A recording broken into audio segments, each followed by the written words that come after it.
इस वीडियो में हम स्पेक्ट्रम बुक्स की भारतीय राज्य व्यवस्था के चैप्टर 1 राजनीतिक प्रणाली, सरकारी एवं संविधान में लिखित संसदीय एवं अध्यक्षात्मक प्रणाली का तुलनात्मक अध्ययन करेंगे, जो कुछ बिंदुओं पर आधारित है। जैसे कार्यपालिका शक्ति। संसदीय प्रणाली में दो कार्यपालक नाम मात्र एवं वास्तविक होते हैं। राष्ट्रपति राज्य का औपचारिक प्रमुख होता है और प्रधानमंत्री वास्तविक कार्यपालक सरकार का प्रमुख होता है। वहीं दूसरी ओर अध्यक्षात्मक प्रणाली में राष्ट्रपति एकमात्र कार्यपालक होता है तथा वह देश और सरकार दोनों का प्रमुख होता है। दूसरे शब्दों में राष्ट्रपति राज्य की कार्यपालिका का प्रमुख होता है। दूसरा बिंदु, सरकार का निर्माण। संसदीय प्रणाली में राजनीतिक समूह, चाहे वो एकदलीय हो या बहुदलीय, जो विधायिका के निम्न सदन में प्रत्यक्ष चुनाव द्वारा बहुमत हासिल करते हैं, सरकार बनाते हैं। ये समूह प्रधानमंत्री के पद के लिए उम्मीदवार का चयन करते हैं। तत्पश्चात प्रधानमंत्री को सरकार के प्रमुख के रूप में राष्ट्र के प्रमुख द्वारा पद की शपथ दिलाई जाती है। फिर प्रधानमंत्री अपने साथ मंत्री परिषद में काम करने वाले मंत्रियों का चयन करता है, लेकिन ये मंत्री प्राय विधायिका के ही सदस्य होते हैं। वहीं दूसरी ओर अध्यक्षात्मक प्रणाली में राष्ट्रपति का निर्वाचन लोगों द्वारा किया जाता है। राष्ट्रपति अपने मंत्रियों का चयन कार्यपालिका के विभागों के प्रमुखों के रूप में करता है, लेकिन राष्ट्रपति एकमात्र कार्यपालक होता है और सचिव उसके अधीनस्थ या सहायक होते हैं। उनके पास संसदीय व्यवस्था में मंत्रियों को सौंपे जाने वाली स्वतंत्र परिस्थिति नहीं होती। राष्ट्रपति के पास किसी को भी चुनने की व्यापक शक्ति होती है। विधायिका का एक अंग इसकी औपचारिक पुष्टि करता है, लेकिन ये सचिव विधायिका के सदस्य नहीं हो सके। अन्य बिंदु, उत्तरदायित्व।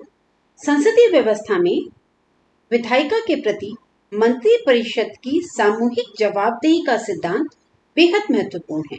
यदि लोकसभा में मंत्री परिषद के विरुद्ध अविश्वास प्रस्ताव पारित हो जाता है, तो प्रधानमंत्री के नेतृत्व वाले मंत्रिमंडल को इस्तीफा देना पड़ता है।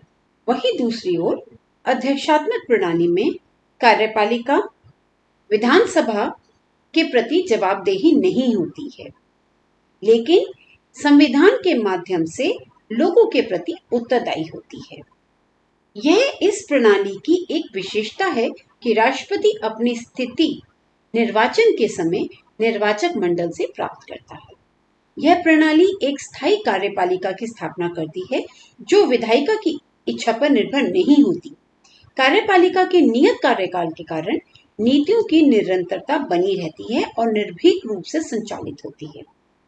राष्ट्रपति की कृतियों को, जैसा कि संयुक्त राज्य अमेरिका में होता है, सर्वोच्च न्यायालय द्वारा असंवैधानिक घोषित किया जा सकता है।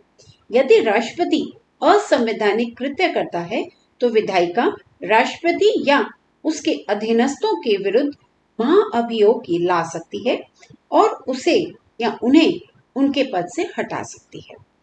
अगला बिंदु, सरकार का कार्यकाल। संसदीय प्रणाली में महत्वपूर्ण मामलों पर कार्यपालिका और विधायिका के बीच गतिरोध उत्पन्न होने पर या तो विधायिका अविश्वास प्रस्ताव के माध्यम से मंत्रिमंडल को त्याग पत्र देने के लिए बाध्य कर सकती है, या प्रधानमंत्री विधायिका को भंग करने का आह्वान करके आम चुनाव कराने की बात कर सकते हैं, जहां मामले पर जनता निर्णय करती है। अतः निम्न सदन को भंग करके कार्यपालिका को हटाया जा सकता है।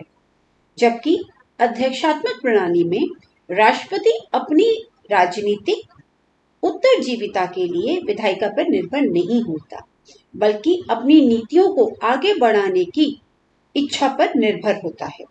बजट, विदेशी कार्यक्रम, महत्वपूर्ण नियुक्तियां, सभी में विधायिका की सहमति की आवश्यकता होती है।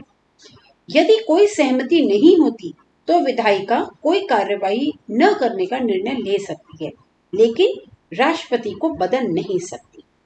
यहाँ राष्ट्रपति विधायिका को भंग नहीं कर सकता। इस प्रकार कोई भी दूसरे को बाध्य करने की स्थिति में नहीं है।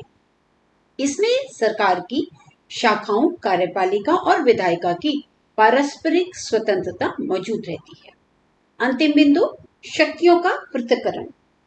संसदीय प्रणाली में शक्तियों का पृथक्करण एक तरफ केवल न्यायपालिका, कार्यपालिका और विधायिका के बीच दिखाई देता है, लेकिन दूसरी ओर कार्यपालिका और विधायिका पृथक नहीं होती, क्योंकि संवैधानिक प्रावधान के अनुरूप मंत्रीगण विधायिका के सदस्य होने चाहिए।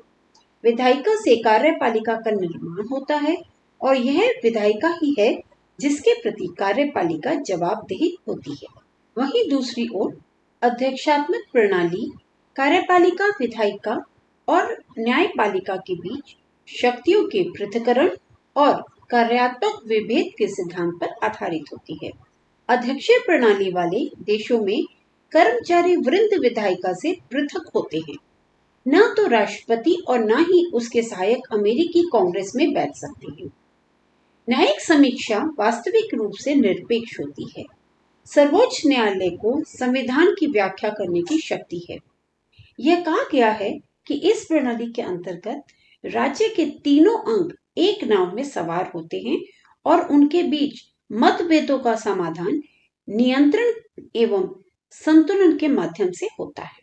यद्यपि एक अध्यक्षात्मक प्रणाली में कार्यपालिका विधायिका की प्रक्रिया में हस्तक्षेप नहीं कर सकती और विधायिका कार्यपालिका के क्षेत्र में अतिक्रमण नहीं कर सकती, व्यवहार में दोनों के बीच संबंध शक्तियों के पृथक्करण और नियंत्रण एवं संतुलन के सिद्धांत की अपेक्षा अधिक जटिल हो जाते हैं।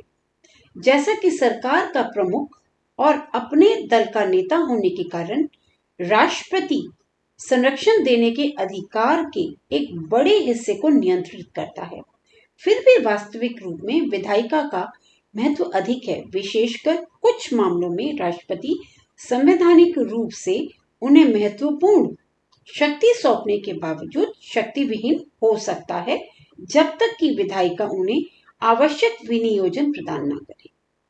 यदि वह असंवैधानिक रूप से कृत्य करते हैं तो विधायिका उनके विरुद्ध महाअभियोग लाकर उन्हें पद से हटा सकती है।